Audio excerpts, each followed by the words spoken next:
안녕하세요. 약에 대한 모든 것을 알려드리는 김지영 약사입니다.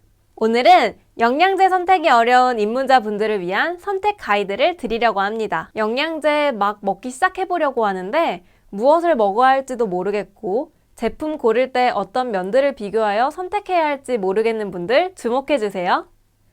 오늘은 각 영양제의 효능보다는 전반적으로 영양제를 선택할 때 고려해야 할 사항과 우리가 이미 들어서 익숙하고 주변에서 많이 먹는 영양제인 오메가3, 종합비타민, 유산균 이렇게 세 가지를 고를 때 어떠한 기준을 가지고 제품을 골라야 하는지 쉽게 풀어드려 보겠습니다.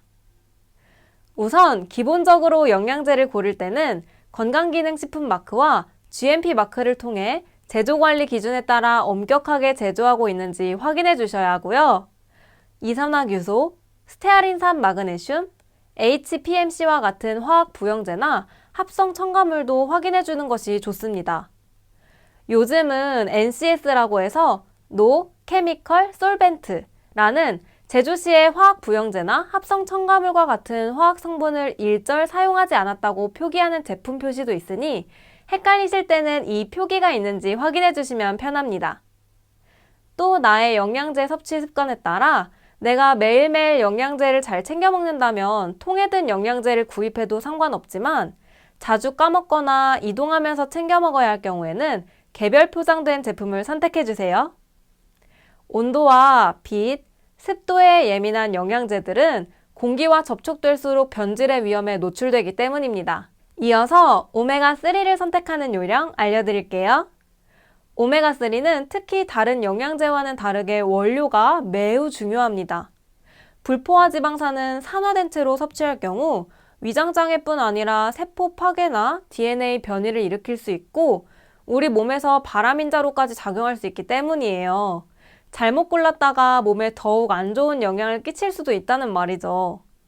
오메가3에 관련되어 있는 인증 마크 중 SL텍스, IFOS, 클린텍스, 오메가텍스 등 참고할 만한 것들이 여러 가지가 있지만 일반 소비자분들이 좀 쉽게 확인하시려면 이런 복잡한 것들은 패스하시고 대신 유명 원료 회사 원료를 사용한 제품을 고르시면 됩니다.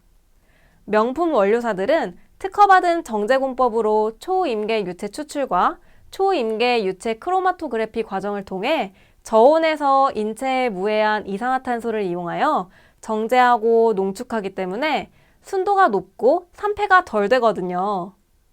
KD파마, 솔루텍스, 알래스카 오메가, 노르딕 이 네 가지 원료사를 확인하시면 실패할 가능성이 적습니다. 다음으로 종합 비타민을 고르실 때에는 비타민 B군은 유기적으로 작용하기 때문에 8종이 모두 골고루 들어갔는지 확인해 주시는 것이 좋습니다. 한 가지만 부족해도 다들 연결되어 있어 충분히 작용을 못하기 때문에 효율적 사용을 위해서 복합적으로 다 들어간 제품을 고르셔야 하고요. 일반 의약품이라고 표시된 경우는 비타민 B를 활성형 형태로 넣을 수 있거든요. 흡수되어 우리 몸에서 더욱 쉽게 쓰일 수 있는 형태이니 참고해 주시면 먹었을 때 효과가 더욱 잘 느껴지는 제품을 선택하실 수 있습니다. 또 함량이 충분한지 체크해 주세요. 수용성인 경우 권장량 이상 드셔도 사용되고 남으면 배출되니까 넉넉히 고함량을 선택해 주시는 것이 좋습니다. 또한 각종 미네랄이 골고루 들어가 있는지, 칼슘, 마그네슘 같은 경우 최적의 흡수 비율로 구성이 되어 있는지, 종합 비타민은 특히 여러 성분을 넣다 보니 부피가 커지는 경우가 많아 알약 크기가 내가 거부감 없이 먹을 수 있는지도 고려해 주시면 좋겠습니다. 마지막으로 유산균입니다. 유산균은 보장균 수가 매우 중요합니다. 들어간 균수보다 잘 살아남아서 장까지 잘 가서 정착하는 것이 목적이잖아요. 우리나라는 보장균 수로 표기를 하지만 해외 직구 제품은 투입균 수로 적혀 있는 경우가 대부분이니 이 부분 꼭 비교하셔서 고르셔야 하고요. 좋은 균주를 엄청난 균수로 때려 넣으면 장, 피부, 면역, 질건강 전반적으로 다 좋게 작용을 하긴 하지만 특정 목적에 따라 특화되어 있는 균종이 있으니까 특별히 유산균을 선택한 목적이 있으시다면 거기에 맞는 균종이 들어있는 제품을 골라주세요.